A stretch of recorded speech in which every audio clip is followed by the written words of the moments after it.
Ini salah satu petikan dari repertoar Mangkat Dadi Asu, karya saya di tahun 2018. Dan bahagia, ini kebetulan saya ketemu Mas Vicky, seorang pantomima yang sebelumnya selama ini sudah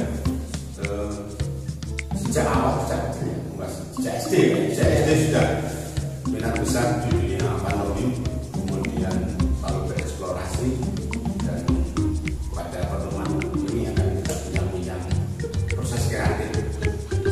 Ini dokumentasi kreatif yang pendek saja.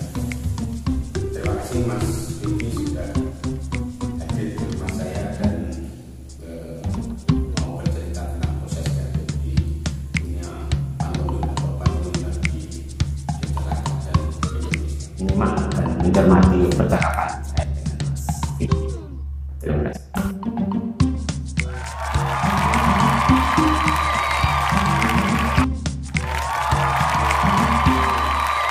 Bisa diceritakan Mas Vicky perjalanan mengikuti dunia pantomim?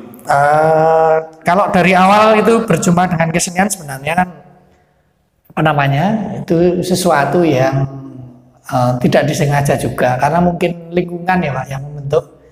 Karena saya tinggal di Mergangsan Kidul, pada waktu itu memang dekat dengan rumahnya Pak Sigit Sukasman, yaitu salah satu seniman wayang ukur kontemporer. Iya, wayangnya besar-besar dan memang diukur presisi dengan teori optik pada waktu itu, seingat saya. Ya, waktu itu saya masih kecil, di sekitar tahun 95-an. Kalau saya mengingat proses kreatif saya itu awalnya memang dari main-main di sekitar rumahnya Pak Kasman, di depan rumahnya Pak.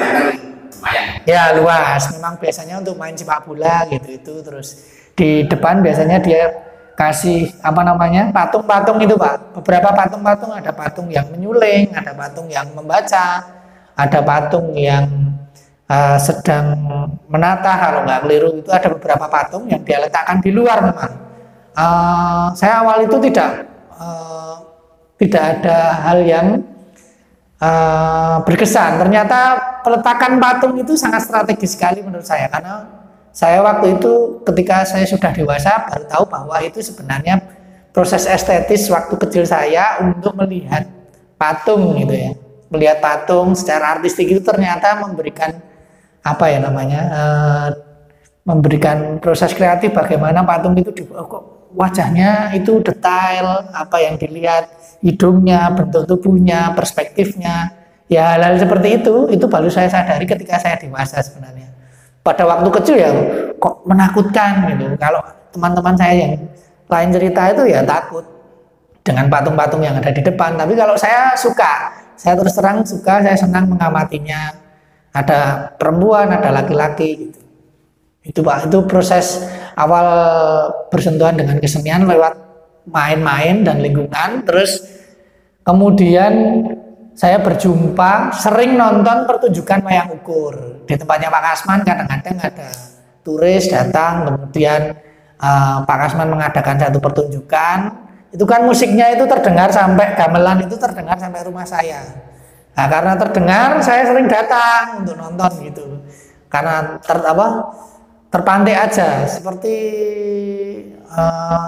dengan sendirinya itu menuntun saya untuk nonton gitu. Kemudian ya nonton pada waktu itu saya kalau merefleksikannya ya seperti nonton TV gitu, karena wayang dengan warna-warni yang itu tidak lazim kalau dilihat orang pada umumnya, karena wayang masih hitam putih. Itu dia sudah menggunakan lighting dengan ada dimensi orang menari di belakangnya kemudian muncul di depannya.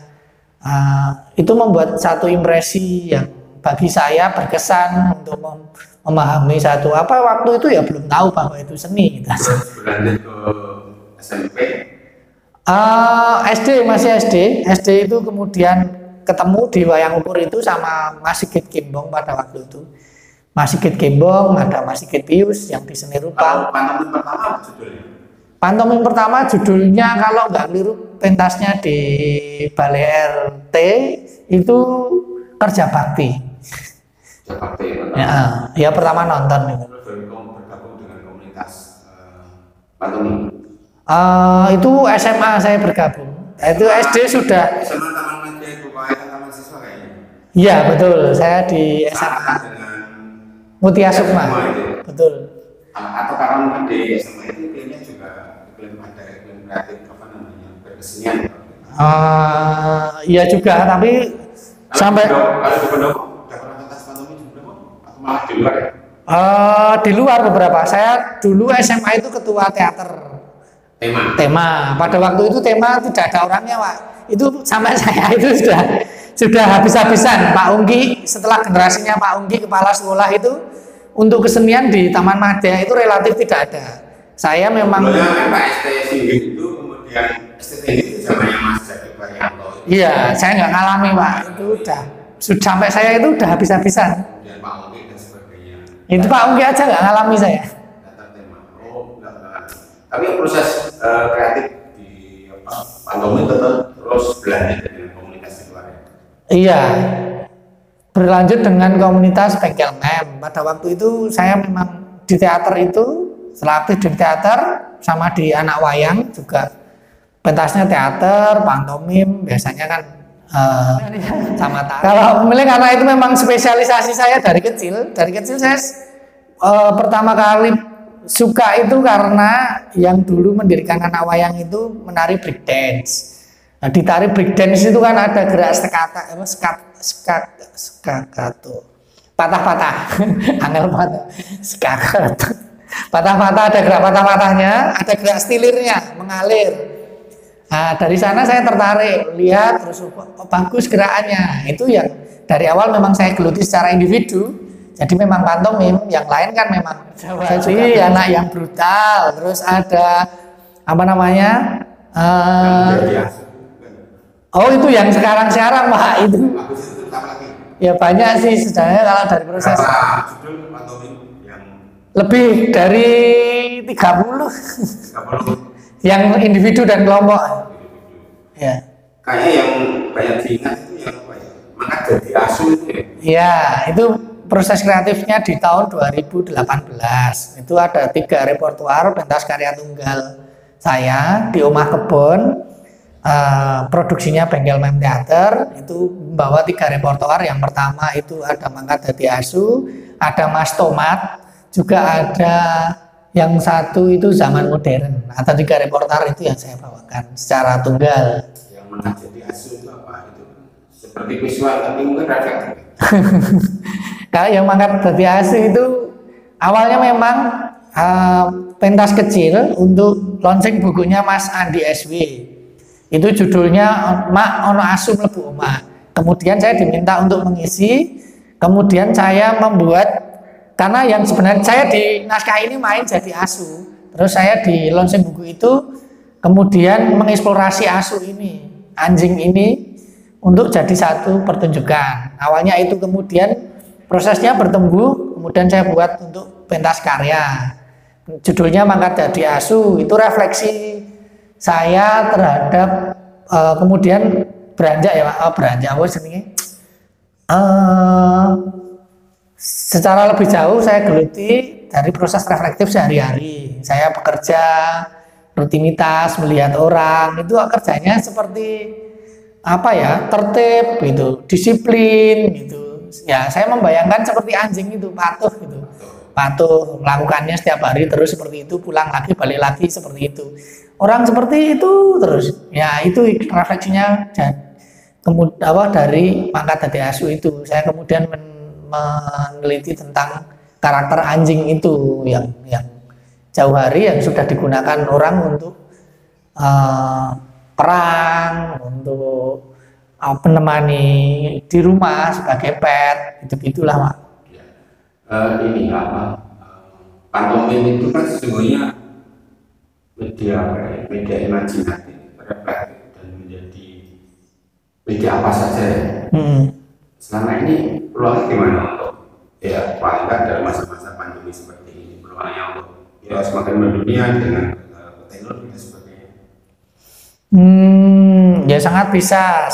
Semisal tahun pandemi ini kan bisa alih media menggunakan video. Kalau Dan kalau untuk mendunia ya sangat mudah. Semisal teman-teman di Jakarta pada waktu itu dari Senadi Dimem mengadakan festival pantomim internasional.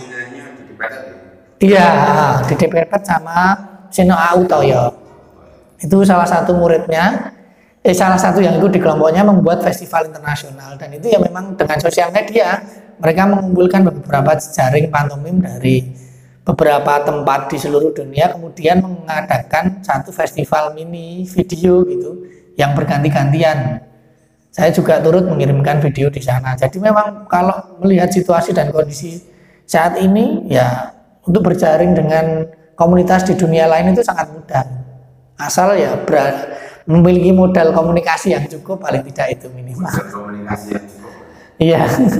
Dan punya skill dikit-dikit tentang digital seperti itu. Iya, betul Pak. Tapi minat yang anak-anak muda kan nggak banyak ke teater daripada pantomim, atau harus apa namanya luluh dulu di teater baru pantomim atau gimana?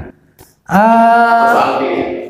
Ya itu ada dua hal sih. Ya bisa jadi pilihan, bisa jadi karena nggak ada disiplin yang jelas di kesenian di sini kan. Kalau di luar itu pantomim itu kan dasar sebelum ke teater, katakanlah seperti itu. Atau pantomim itu dikenal sub dari teater, padahal pantomim sebagai seni itu juga bisa berdiri sendiri itu.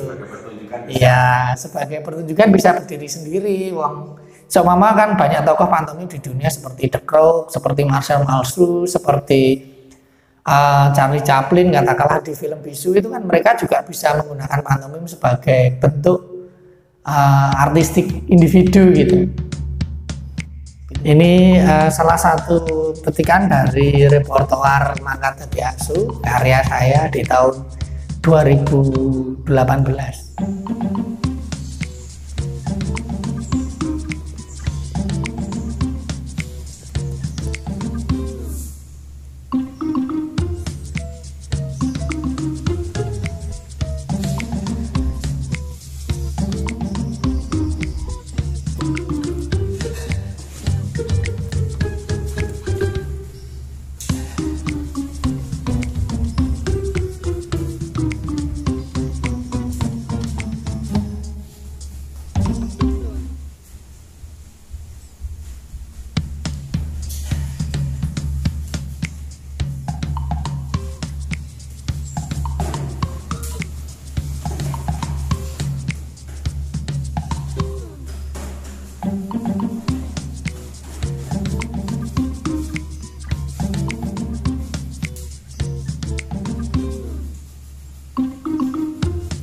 Video main-main tapi sifatnya dokumentatif, dan saya berbahagia bisa bertemu dengan Mas Vicky Tri Sanjaya. Sanjaya.